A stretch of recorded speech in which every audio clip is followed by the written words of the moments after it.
Today, the Senate introduced a bill to stop enabling sex trafficking, specifically targeting online websites. It's something that most people would think is an obvious piece of legislation, but it's not. In fact, this new bill will likely face strong opposition from those who feel it will infringe on First Amendment rights, as well as those who fear the government should not get involved in policing websites.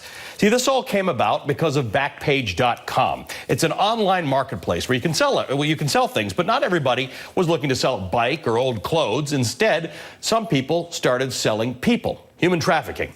Some of those being sold were as young as 14 or 15 years old, many of them girls. They were targeted and plucked from their communities, often forced to take drugs and then sold into underage prostitution, which is illegal everywhere in America. Some of the girls were able to escape and decided to fight back, choosing to sue Backpage for allowing children to be sold on its website. However, many of the victims lost their cases because of a 1996 law called the Communications Decency Act, or CDA, which basically says online service providers can't be held liable for what third parties post, meaning Backpage was saying it shouldn't be responsible for pimps selling teens on its website. The issue caught the attention of some in Congress. They began investigating, and in January, they issued a report, Backpage.com's Knowing Facilitation of Online Sex Trafficking. Today's bill by the Senate is looking to amend the Communications Decency Act of 1996 to allow more protections for those who are victimized, as well as provide stricter enforcement against those who help promote or look the other way with sex trafficking. We should note our parent company, Comcast, is among the companies that supports the CDA. Now, the sponsor of this new bill joins me now, Ohio Senator Rob Portman. Senator, thank you for joining me. I have to imagine this is a proud day for you and your colleagues on both sides, but also for the victims who you, I know, have talked to and visited with. These victims have come up against a brick wall dealing with something that most people wouldn't think would be a fight. Yeah, you're absolutely right. I think you've described it very well. This is all about stopping the exploitation of girls and women online. And one thing to add to your explanation is that this has blossomed. In other words, there has been a huge increase in the amount of sex trafficking based on all the data that we've been able to look at. And the reason is primarily because it has moved to the internet. So as victims of sex trafficking tell me, Rob, it's gone from the street corner to the smartphone.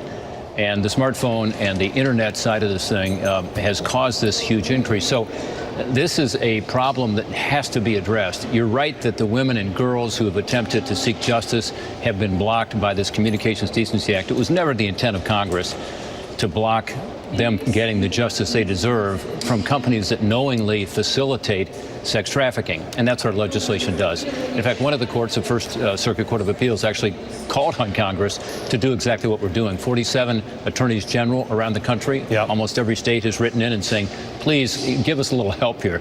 Have this legislation be changed so that we can pursue these cases against unscrupulous websites like Backpage. Backpage probably has 80% of the commercial sex trafficking. They've been the leader on this, but they're not the only ones. So in January, Backpage shut down the adult section, but you believe children and vulnerable women are still being trafficked on that site and others? Absolutely. Go to the dating section. Unfortunately, you'll see the same ads, and you see other websites, including some, as we understand, might be connected to Backpage picking up on this. So it's not going to end by just shutting down one part of one site. It's going to end when we actually have legislation that makes it clear that people can seek justice and that law enforcement can go after these people. And by the way, this is why this legislation is supported by these national groups, 18 national anti-trafficking groups, the law enforcement groups, including the Fraternal Order of Police. The state attorney generals, as I've noted, have asked for this specific tool to be able to go after Backpage and the other sites. So this is something that I think is long overdue. And yeah, it is still going on. In fact, everything we know about this is that it continues to grow.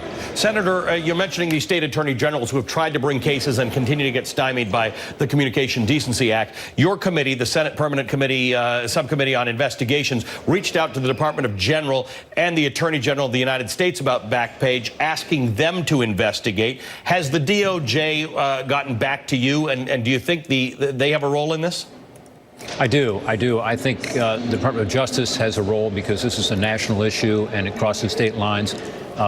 We just today, in fact, passed a resolution in the United States Senate to provide all of the information that we were able to compile in our 18-month investigation to the Department of Justice.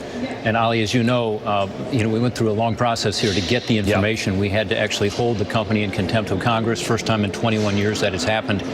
They then sued us all the way up to the Supreme Court to block their testimony and providing us information. We finally prevailed there, and we were able to get over 1 million emails and documents from them that we went through meticulously to find out that, yes, in fact, they had knowingly put girls and women on their site, right, and that's the key. They were trafficked them illegally. That's the key. It was knowingly.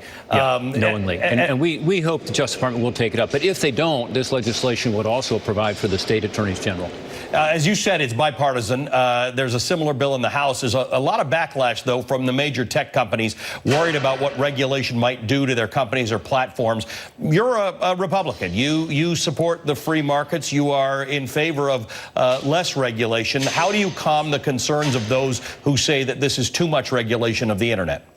Yeah, Ali, not only am I someone who believes in free markets, I believe in a free Internet. And we do not think that this does anything with regard to the freedom of Internet communication, and it preserves it. In fact, it has a very narrow carve-out for sex trafficking, and the company has to be, again, knowingly facilitating, assisting, or supporting sex trafficking.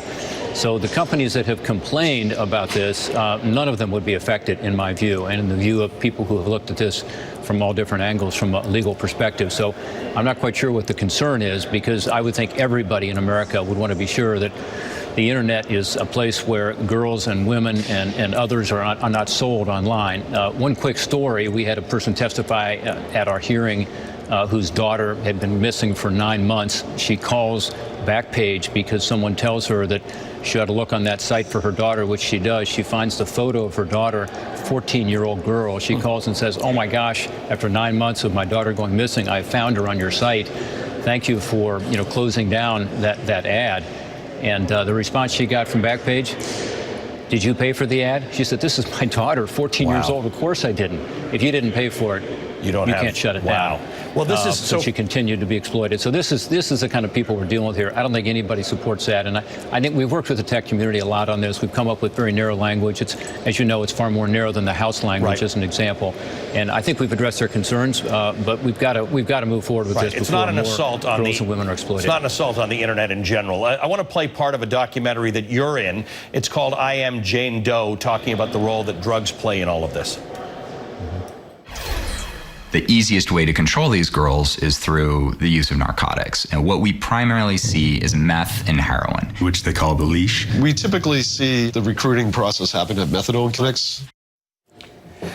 So, Senator, I want to ask you about this because you made a speech in the Senate last month. You talked about the close connection between sex trafficking and the opioid crisis. Can you just talk about that correlation? Because I think it's something that a lot of people in my audience may not know of the connection.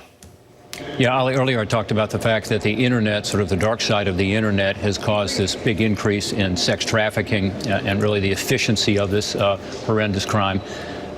Also, opioids has played a big role here. Sometimes it's cocaine and other drugs, but as opioids have increased in states like mine and Ohio and other states, we've seen an increase in dependency, meaning these traffickers get these girls or women addicted, hooked to heroin or other opioids, including pills, including now fentanyl or carfentanil, and they actually use that as a way to effectively trap these girls into this life of prostitution and trafficking. So in some cases, they will not pay them anything except provide them with drugs and food and board. I've talked to these victims. Almost every victim I've talked to, dozens of them have said, one, I was sold on Backpage, and two, it was partly about a heroin addiction. Some of them were addicts before they got into this, but others were not. Others were young girls who were actually brought into this world, made to be dependent on their trafficker because of the need for these drugs, which, as you know, is almost an insatiable desire as you're going through this addiction. And that has entrapped a lot of these girls. So it's a strong connection. It's a very sad and troubling connection. Senator,